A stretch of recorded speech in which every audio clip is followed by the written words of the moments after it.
Good morning student. हमारा topic चल रहा था वायरस। वायरस यानी कि विषाणु क्या है और ये किस प्रकार से फैलता है तथा इससे हमारे होने वाले नुकसान क्या है और विषाणुओं की खोज किसने की, इसकी आकृति कैसी होती है तथा इनका आकार कैसा होता है और ये किन में पाए जाते हैं तथा कहाँ पर पाए जाते हैं, ये सभी हमने आपको पिछली क्लास में बताया था। और ये भी बताया था कि ये सजीव कोशिका में सक्रिय हो जाते हैं तथा निर्जीव कोशिका में ये निष्क्रिय पड़े रहते हैं। तो आज का जो हमारा टॉपिक है वो है पादपों के विषाणु, यानी कि अभी तक तो हम लोग इसके जीवों के विषाणु पढ़ रहे थे, अब है पादपों के विषाणु यानी कि प्लांट्स वायरसेस।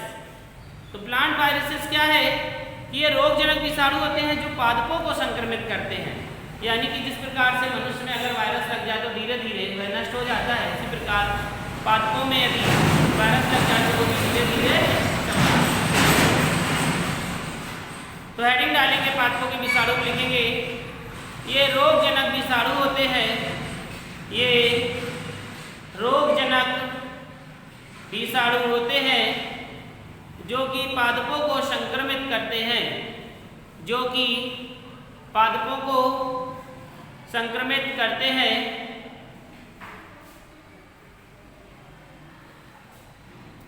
अब तक वैज्ञानिकों ने पादप विषाणुओं की पादप विषाणुओं की 180 से अधिक पादप विषाणुओं की 180 से अधिक किस्मों को खोज लिया है। 180 से अधिक यानी कि 180 से अधिक किस्मों को खोज लिया है।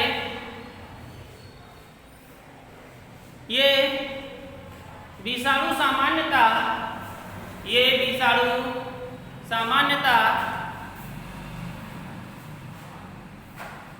टीएमबी विषाणु की भांति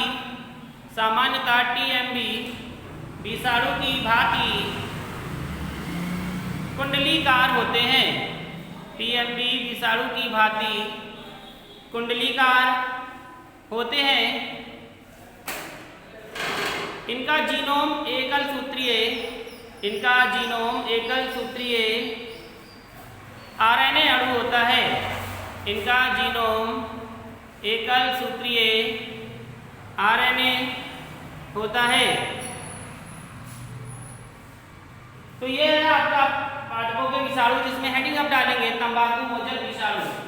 तंबाकू जो हमने आपको बताया कि तंबाकू की पत्ती कौन सी, चितेरी नामक पत्ती पे पाई जाती है। तंबाकू मोचक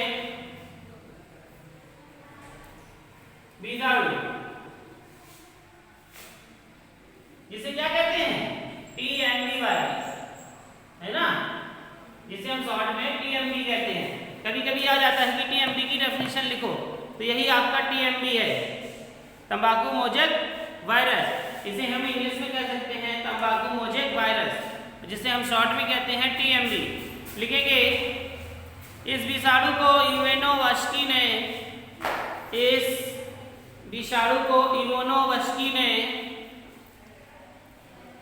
1892 में खोजा था। इस विषाणु को इवानोव्स्की ने 1892 में खोजा था तथा स्टैनले ने इसको क्रिस्टल अवस्था में प्राप्त किया था।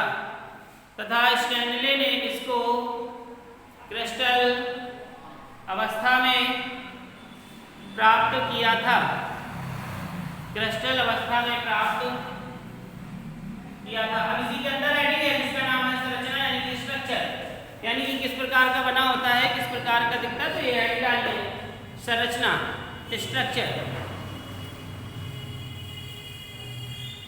लिखेंगे तंबाकू मोचक विषाणु कण सीधे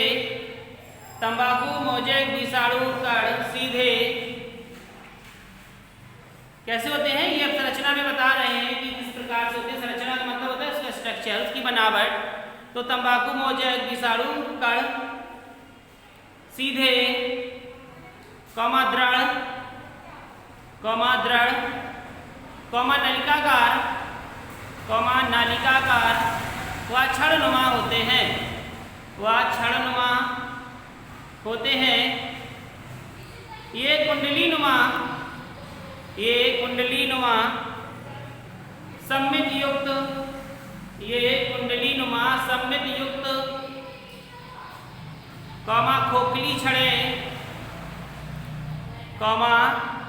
खोखली छड़ें 15 nm यानी कि 15 nm व्यास की तथा 300 nm लंबी होती हैं। व्यास की तथा 300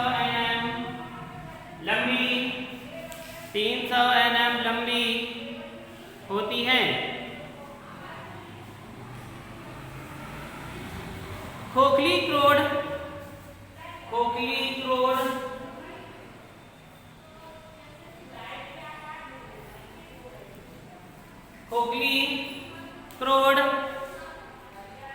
छड़ के दोनों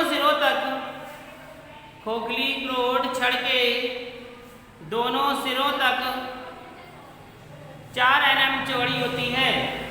दोनों सिरों तक 4 nm 4 nm चौड़ी होती है, जिसके चारों ओर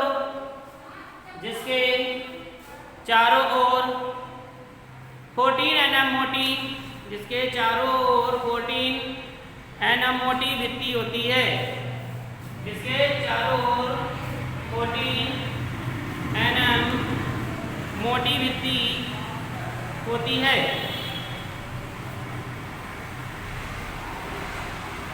इस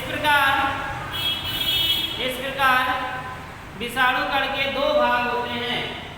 इस प्रकार विषाणु कण के 2 भाग होते हैं। नंबर 1 लिखेंगे, बाह्य प्रोटीन का सुरक्षात्मक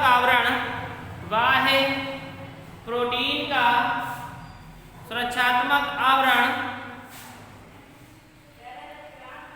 जिसे पेटिका कहते हैं। सुरक्षात्मक आवरण जिसे पेटिका कहते हैं। नंबर 2 लिखेंगे,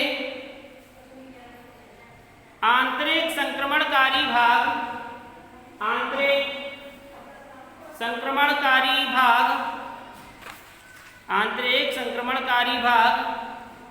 आनुवांशिक पदार्थ या न्यूक्लिक अम्ल होता है।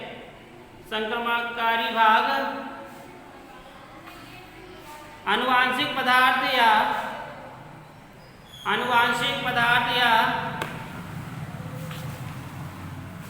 न्यूक्लिक अम्ल होता है।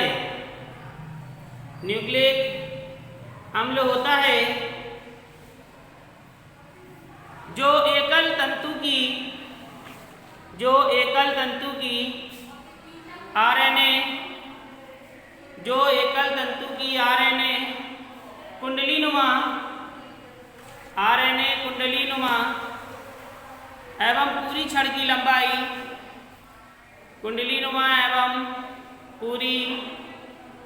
लंबाई में उपस्थित होता है। पूरी छड़ की लंबाई में उपस्थित होता है।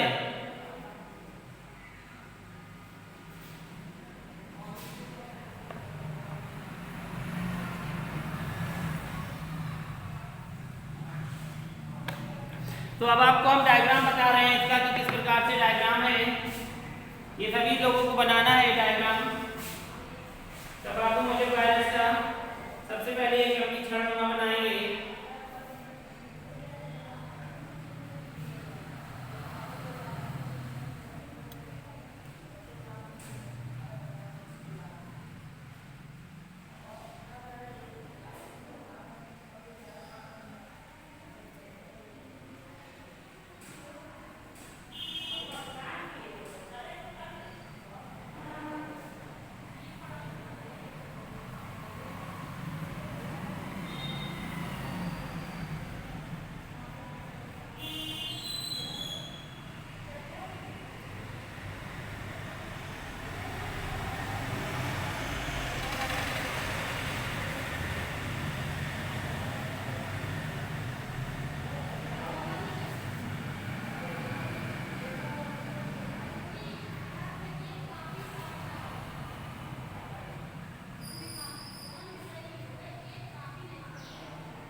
नोट कर लीजिए इसे।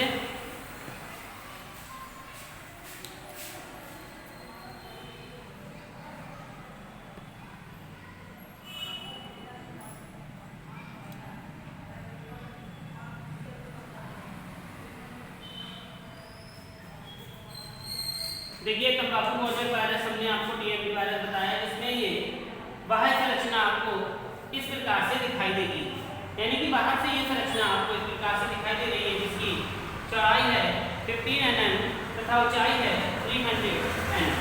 ये संरचना इसी तरीके से गोल गोल आपको दिखाई दे रही है। ये संरचना इस प्रकार से बनी हुई है, तो बाहर से आपको ऐसी प्रतीत हो रही। जब इसकी आंतरिक संरचना हमने देखी तो वह एक अंगूर के गुच्छे के समान हमें दिखाई दे रही थी, इस तरह से आंतरिक संरचना। जब इसकी आंतरिक संरचना को हमने इस प्रकार से सामने की ओर देखा तो हमें एक ये फ्लावर की तरीके से दिखाई दिया। अगर इस फ्लावर को हम रखते हैं तो हमें इस प्रकार से ये संरचना दिखाई देती है, ठीक है। और अगर हम फ्लावर को ऐसे देखते हैं तो हमें ये सब प्रकार की संरचना दिखाई देती है, फूल की तरीके। और इसके नीचे क्या है, जैसे इसके नीचे ये स्तन क्या लटके हुए हैं, कैप्सोमियर्स, यानी कि इसके जो भाग आप देख रहे हैं इस तरीके से ये लटके हुए हैं, ये क्या है, कैप्सोमियर्स हैं। और इसका ये पूरा भाग है, इसे हम कैप्सेट कहते हैं, तथा इस तरीके का आपको ये भाग देख रहे हैं, इसे हम कहते हैं आरएनए कुंडलन, तथा इसका जो बीच का मध्य भाग है उसे हम कहते हैं केंद्रीय कोड। तो ये थी तंबाकू मोजेक वायरस की संरचना, जो कि आपकी बाह्य संरचना तथा आंतरिक संरचना। इसे सभी स्टूडेंट्स अपनी नोटबुक में बना लेंगे, वेरी इंपॉर्टेंस भी है, ये आपके एग्जाम में भी आ सकता है। तो ये था आपका आज का विषाणु, यानी कि पादपों के विषाणु। अब इसके बाद तो सभी ने नोट कर लिया होगा, जिसको कोई चीज समझ में ना आ रही हो तो वो पूछ ले। कल का जो हमारा टॉपिक होगा वो होगा जंतुओं के विषाणु, यानी कि जंतुओं में विषाणु किस प्रकार से फैलता है तथा यह किस प्रकार से रोग उत्पन्न करता है, इस प्रकार से रोग से क्या क्या हानियां पहुंचती है, उसका उपचार क्या है, इसका निदान क्या है। तो ये हम कल के टॉपिक में आपको बताएंगे। तब तक ये आपके पादपों का जो वायरस है, पादपों का वायरस हमने आपको बताया था कि तंबाकू की पत्ती चितैरी नामक रोग उत्पन्न करते हैं, तंबाकू की पत्ती पे चितैरी नामक रोग उत्पन्न करते हैं। तो ये था आपका वायरसेस। तो आज तक के लिए इतना ही, कल के लिए अड़ी डालें जंतुओं में विषाणु।